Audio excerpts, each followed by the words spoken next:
L'Internet est un médium qui nous met en contact avec le monde en temps réel. Le téléphone, c'est un instrument qui nous permet d'entrer en contact avec nos proches, ceux qui sont loin, tout comme ceux qui sont proches de nous, partout dans le monde. Il y a également d'autres moyens d'entrer en communication avec les hommes ou encore avec les esprits. Mais laissez-moi vous dire, seule la prière est le moyen par lequel Dieu nous donne de pouvoir entrer en contact avec lui. Aujourd'hui, par la grâce de Dieu, je vais vous donner la deuxième définition de la prière. La prière se définit comme étant les moyens par lesquels Dieu nous offre afin d'entrer en contact avec lui. La prière, c'est un canal par lequel l'homme, n'est-ce pas, soumet ses problèmes, ses difficultés à Dieu. La prière, c'est un canal par lequel l'homme, n'est-ce pas, donne à Dieu, dit à Dieu ses problèmes, montre à Dieu sa souffrance. Ici, vous devez savoir que la prière est considérée comme une plainte de l'homme qui vient, n'est-ce pas, donner à Dieu. Ça, c'est très important. Nous devons bien le comprendre et le maîtriser. C'est une leçon qui est la deuxième de la définition. Laissez-moi vous dire, au lieu de continuer à pleurnicher ça et là, au lieu de compter sur les hommes, voilà l'occasion que Dieu nous donne, que Dieu offre à ses enfants. C'est-à-dire les moyens par lesquels vous pouvez lui faire asseoir et lui parler. Laissez-moi vous dire, il y a des choses que vous devez retenir. La première, pendant l'enseignement de la parole de Dieu, c'est-à-dire pendant la parole de Dieu, c'est Dieu qui nous invite autour de sa table afin de communiquer avec nous. Dieu nous appelle, il nous fait asseoir autour de sa table afin de communiquer avec nous. Et là, pendant le moment de l'enseignement de la parole, c'est Dieu qui parle. L'homme ne fait qu'écouter. C'est très important. Mais pendant les moments de la prière, c'est plutôt nous qui invitons Dieu, qui appelons Dieu à venir nous écouter. Vous devez comprendre la prière comme un moyen qui vous permet d'appeler, de rapprocher Dieu auprès de vous. C'est-à-dire d'appeler Dieu d'être en face de vous pour, n'est-ce pas, lui dire des choses qui vous inquiètent. Laissez-moi vous dire, arrêtez, n'est-ce pas, de pleurer, arrêtez de se lamenter. Il n'y a aucun homme sur la terre qui peut, n'est-ce pas, vous donner la solution de ce que vous cherchez. L'homme peut vous aider, mais le vrai soulagement vient du très haut. L'homme peut vous assister, mais la vraie solution durable, la vraie paix que nous cherchons, c'est auprès du Seigneur. Prenez votre temps de parler à votre Dieu. Prenez le temps, même 1 minute, même 2 minutes, à soumettre des préoccupations que vous avez à Dieu. Arrêtez de se faire des soucis. Arrêtez de passer des nuits entières sans dormir. Arrêtez de passer des moments, n'est-ce pas, en train de suivre des séries télévisées. Et pourtant, les séries télévisées ne pourront jamais vous donner la solution. Arrêtez, n'est-ce pas, de vous accrocher à la boisson, à l'ivrognerie, croyant que la l'ivresse peut vous soulager. Arrêtez de créer des choses qui peut, n'est-ce pas, vous donner des solutions durables. Voilà le moyen par lequel Dieu nous donne pour que nous puissions lui transmettre nos problèmes, c'est dans la prière. La prière, c'est un canal par lequel Dieu écoute l'homme. Dieu comprend les soucis de l'homme. Dieu permet à l'homme de se décharger à lui. On va nous lire Philippiens chapitre 4 verset 6. Écoutez et suivez attentivement cette écriture. Philippiens chapitre 4 verset 6. On nous lit cette écriture. Philippiens chapitre 4 verset 6. Nous le lisons au nom du Seigneur Jésus-Christ. Amen. Ne vous inquiétez de rien, mais en toutes choses faites connaître vos besoins à Dieu par des prières et des supplications avec des actions de grâce. Ici, la Bible montre clairement, l'apôtre nous interdit de s'inquiéter. Il dit, ne vous inquiétez de rien, mais dans toutes choses, faites connaître vos besoins à Dieu par des prières et des supplications. Ici, l'apôtre nous exhorte dans cette épître des Philippiens. Il nous interdit de s'inquiéter.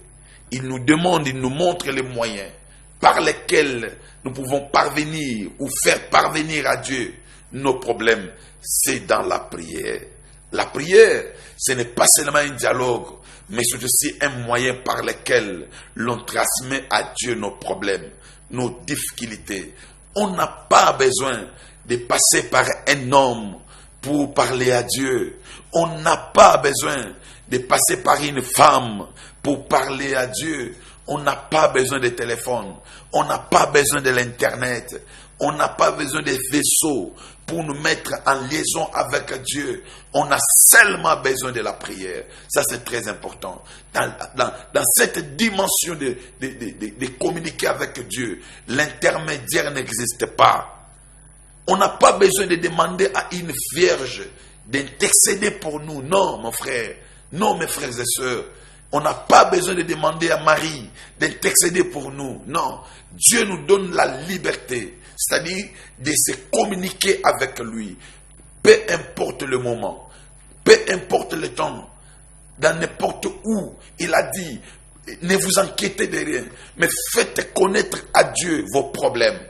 Laissez-moi vous dire, parce que j'insiste, qu'il n'y a pas des intermédiaires, même pas un prophète, même pas un docteur, même pas un apôtre qui peut se prévaloir, être un intermédiaire entre vous et Dieu. Laissez-moi vous dire, il n'y a pas un intermédiaire. Pourquoi? Parce que vous êtes sans ignorer qu'après la chute de l'homme dans les jardins d'Éden, je parle d'Adam, quand il était tombé dans le péché, non seulement il était chassé du jardin, mais la Bible dit, Dieu avait pris des chérubins, il les avait placés sur le chemin de l'arbre de vie pour empêcher l'homme d'aller, n'est-ce pas, toucher à l'arbre de vie et d'en manger. C'est très important. Ces deux chérubins avaient une seule épée, n'est-ce pas, qui empêchait l'homme de passer là. Quiconque passait sur ces chemins-là, il serait mis à mort. Il serait tué par cette épée.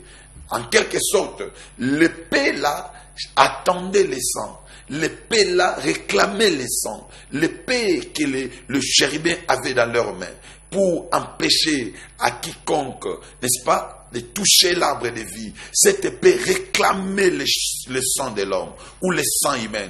Et la Bible dit, quand notre Seigneur Jésus-Christ est mort, il est passé par ces chemins-là. C'est lui qui est l'agneau véritable, qui était mort dans les jardins d'Éden. Laissez-moi vous dire, après le péché de l'homme, la Bible dit que Dieu a pris la peau d'un animal. Il a revêti la femme. On ne nous a pas montré l'endroit où Dieu a tué cet animal. Le nom de cet animal n'était pas non plus connu, parce que le temps de connaître le nom de cet animal n'était pas encore là. Le temps de connaître les lieux de la mort de cet animal n'était pas encore là. Très important. Mais nous constatons, quand Jean-Baptiste est venu, n'est-ce pas, pour donner les baptêmes au peuple, il a dit ceci. Et quand Christ était aussi venu pour se faire baptiser auprès de Jean-Baptiste, la Bible dit, Jean-Baptiste l'a présenté, il a dit, voici l'agneau de Dieu, celui qui ôte le péché du monde. C'est pour vous dire, l'animal qui était mort dans les jardins d'Éden, dont la Bible avait caché le nom, parce que le temps de révéler son nom n'était pas encore là. Cet animal était venu, c'est-à-dire incarné dans la personne de notre Seigneur Jésus-Christ. C'est lui qui est l'animal qui est passé sur ces chemins-là, les chemins de l'arbre et de la vie. N'est-ce pas? Il est passé là, non seulement pour inaugurer la voie, mais aussi pour arracher l'épée dans les mains des chérubins. Après son passage, non seulement les chérubins n'avaient plus l'épée dans leurs mains, mais le travail des chérubins était fini. Voilà pourquoi, à la tombe de notre Seigneur Jésus-Christ, quand Marie de Magdala est allée, n'est-ce pas, pour oindre, mettre du parfum dans cette tombe, elle est venue le troisième jour, elle a baissé sa tête, la Bible dit, elle le regarda, elle a vu deux anges assis, l'un où se trouvait la tête de Jésus, et l'autre, n'est-ce pas, au pied, là où se trouvait le pied de Jésus. Ils étaient mains vides et ils étaient assis. C'est pour dire que le travail des chérubins était terminé. Pourquoi? Parce que un agneau est passé par ce chemin-là. Il a inauguré le chemin de l'arbre de la vie. Voilà pourquoi, désormais, il n'y a plus d'intermédiaire. Il n'y a plus d'obstacle entre l'homme et Dieu. Il n'y a plus de barrière. Non seulement Christ était mort pour inaugurer le chemin de l'arbre de la vie, mais la Bible dit, alors qu'il était sur la croix, quand il a rendu l'âme, quand il a crié, tout est accompli. La Bible dit, non seulement les sépulcres se fendirent, ceux qui étaient là, ils ont vu le corps des saints ressusciter. Mais aussi la Bible dit, le voile du temple se déchira du haut en bas. C'est-à-dire, même celui qui était dans l'extérieur du tabernacle, il pouvait voir jusqu'au lieu saint des saints. Il n'y avait plus l'obstacle, mes bien-aimés. On n'a pas besoin de passer par un sacrificateur pour se faire entendre à Dieu. On n'a pas besoin d'utiliser des bougies pour se faire écouter auprès de Dieu. On n'a pas besoin d'une autorité. On n'a pas besoin d'un pasteur. On n'a pas besoin d'un docteur. On a seulement besoin de la foi. Laissez-moi vous dire, par la foi, dans la prière, tout ce qui est le problème de l'homme se fera entendre auprès de Dieu. Je suis venu vous dire, la prière c'est un canal par lequel, n'est-ce pas, Dieu nous donne pour que nous puissions lui transmettre nos problèmes. J'avais dit tout à l'heure que la prière ici est considérée comme une plainte de l'homme devant le Seigneur. Arrêtez de pleurnicher. Arrêtez de courir derrière les hommes. Arrêtez de passer votre temps dans les insomnies. Arrêtez de passer des nuits entières sans dormir. Prenez le temps de prier. Prenez le temps dans la prière. Prenez votre temps de prier. Soumettez vos problèmes à Dieu. Prenez votre temps de dire à Dieu des problèmes qui vous dérangent. Au lieu de se lamenter, au lieu de prier, de criailler, au lieu de circuler partout, au lieu de compter sur des personnes qui vous déçoivent, qui ne vous répondent pas favorablement, laissez-moi vous dire, prenez plutôt le temps de se répandre devant le Seigneur. Répandez vos cœurs à Dieu. Ouvre ton cœur, dis à Dieu tes problèmes et tu verras la main de Dieu. Parce qu'il est écrit dans la Bible, n'est-ce pas? Tout ce que vous demanderez à mon nom, cela vous sera accordé. Laissez-moi vous dire, non seulement le livre de Philippiens chapitre 4 verset 6, nous avions ajouté également Genèse 3 verset 24 et Exode 25 verset 18 à 22 pour citer Jean chapitre 20 verset 11 à 12. C'était l'histoire, n'est-ce pas, de ces chérubins. Que Dieu vous bénisse et que Dieu vous soit favorable. Je prie pour vous, pour que vous soyez à la hauteur, pour que vous compreniez que la prière, c'est un canal par lequel l'homme transmet ses problèmes à Dieu. C'est un canal qui nous permet de se communiquer avec Dieu. Avez-vous besoin de Dieu? Avez-vous besoin de dire à Dieu des problèmes qui vous dérangent? Avez-vous besoin de se plaindre auprès du Seigneur? Avez-vous besoin que le Seigneur puisse vous écouter? Un seul moyen mis à notre disposition, c'est la prière. Prenez le temps de prier. Ne baissez pas les bras. Priez le matin. Priez à midi. Priez le soir. Priez la nuit. Priez au milieu de la nuit. Priez à la levée du matin. Priez à l'aurore. Prenez le temps de prier. Répandez vos cœurs à Dieu. Parlez à Dieu et vous verrez sa main. Dieu est attentif à tous ceux qui comptent sur lui, à tous ceux qui croient qu'il peut intervenir. Dieu, son oreille est attentive à tout celui qui viendra se plaindre à lui. Laisse que la main du Seigneur vous accompagne. Je prie que vous soyez des femmes et des hommes forts, prêts à répandre leur cœur à Dieu. Je prie à Dieu qu'il vous donne cette possibilité de comprendre que par la prière, nous pouvons soumettre à Dieu nos problèmes. Par la prière, nous pouvons, n'est-ce pas, donner à Dieu nos problèmes.